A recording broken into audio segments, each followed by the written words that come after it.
Yo, what's going on, guys? And today I wanted to take a hot take. This year's San Antonio Spurs will be this year's Atlanta Hawks. Let me remind you guys, and let's go down memory lane, and let's talk about the Atlanta Hawks and what they did last year. Nobody expected the Atlanta Hawks to make it to the conference finals. And that offseason, they got Chris Dunn, Bogdan Bogdanovic, Solomon Hill, Onyeka Okongwu, Skylar Mays, Nathan Knight, Daniele Gallinari, Rajon Rondo, and Tony Snell. And when you look at that roster, the guys who were actual key contributors were Bogdan Bogdanovic, Daniele Gallinari, and Rajon Rondo turned into Lou Williams, okay? And Nathan Knight had some moments. Onyeka Okongwu really showed up during the playoffs and redeemed himself for a lackluster rookie year. Daniele Gallinari proved to be very versatile, and so did Bogdan Bogdanovic. And I think the Atlanta Hawks didn't even hit their full potential because of the amount of injuries, and DeAndre Hunter was in the midst of a breakout year. Cam Reddish was looking good at moments, and so did Kevin Huerter. And now you look at the San Antonio Spurs, who were in a similar situation. Like the Hawks, the year before, the Hawks had a lot of cap space. And this year, the Spurs had a lot of cap space. And a lot of the moves that the Hawks made last year, people criticized. People were like, those are bad moves. Why'd you get so many old players? Why'd you get players that you could have gotten other players, you know? With the Spurs, Lowry Markkanen and Kelly Oubre, for a while, seemed like they were going to be definitely signed and traded to the Spurs. And you know what the Spurs did? The Spurs went out there and I think had a very similar year or offseason to the Atlanta Hawks had last year. Okay? They were part of the massive trade, and they got Chandler Hutchinson, who they waived. They didn't need him. But they got in Jock Landale. Jock Landale is Aaron Baines 2.0, but better. And I think he's going to have a very long career in the NBA. They brought back Bryn Forbes. They needed shooting. They brought in Doug McDermott, another shooter. Okay? They got Zach Collins, who I believe could be just as good defensively as Jokic Poeltl and just as good rebounding, but also have stretch five ability. Okay? They bring in Thaddeus Young, who's the perfect small ball five in today's NBA.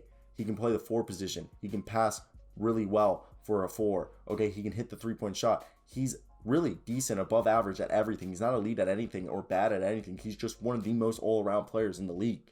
Al-Farouq Aminu, a multi-positional defender who looks like he has a chip on his shoulder because he kind of was a little bust in the sense of his deal. He didn't play up to his deal, but he's a guy who can hit the three and guard every single position. Dog went off. And you put that all together, and they also drafted Joshua Primo, Joe Wieskamp, and they brought back Keita Bates-Diop on a 2-year deal. Let's talk about this roster. DeJounte Murray, Derek White, Thad Young, Doug McDermott, Al-Farouq Aminu, Jokic Poeltl, okay? Zach Collins, Bryn Forbes, Lonnie Walker IV, Devin Vassell, Joshua Primo, Keldon Johnson, Drew Eubanks, Keita Bates-Diop, Trey Jones, and Jock Landale. And they have Joe Wieskamp on the 2-way deal, okay? Yes, I know there are 17 players over the roster, so I expect, sorry for that, my computer just went off, I thought I had the sound off. I expect the guys who, they have 3 2-way spots, so I expect Luka Saminka, tell me, I always mess this up. Luka to be brought back to a 2-way contract if possible, and I expect probably the other guy, I don't know who's the other guy there who's going to be on a 2-way. They might straight up cut Al-Farouq Aminu if they have to. So I expect the starting lineup for this upcoming season to be DeJounte Murray, Derek White, then Keldon Johnson, Thad Young, and Jokic Poeltl, with Zach Collins being the primary backup center, then Jock Landale and Drew Eubanks fighting for the third center minutes.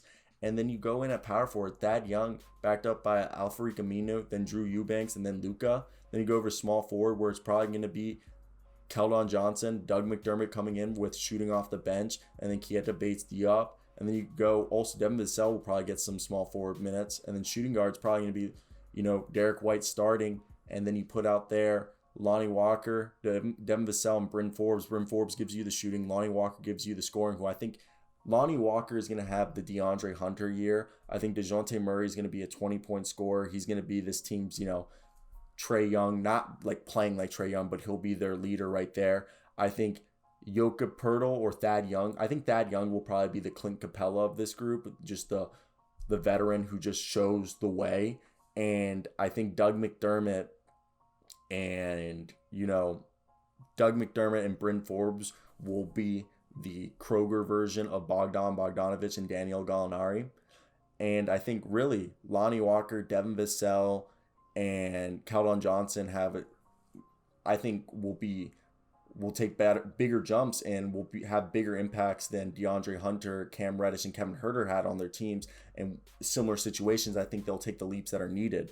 And I think just the rest is like, if you look at Keita Bates-Diop and you look at guys like Trey Jones, Zach Collins, Jock Landale, because Zach Collins could be this team's, backup center that the Hawks didn't have. That is something that they really lacked all season and they needed.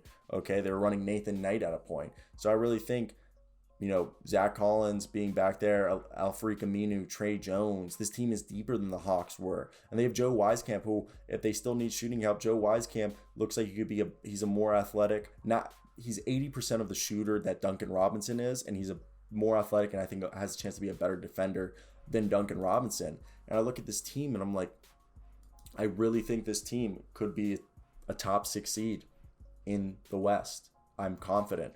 This team will literally beat you in transition. I think, especially with Bryn Forbes, Lonnie Walker IV, Devin Vassell, Keldon Johnson, DeJounte Murray, Derek White, Thad Young, Al-Farouq Aminu. All these guys are guys who are able, once Aminu or Thad Young get the rebound, and those two guys could be the front court on small ball, where it's Aminu and Thad Young with Keldon Johnson and maybe Bryn Forbes or Doug McDermott and DeJounte Murray, or even Derek White,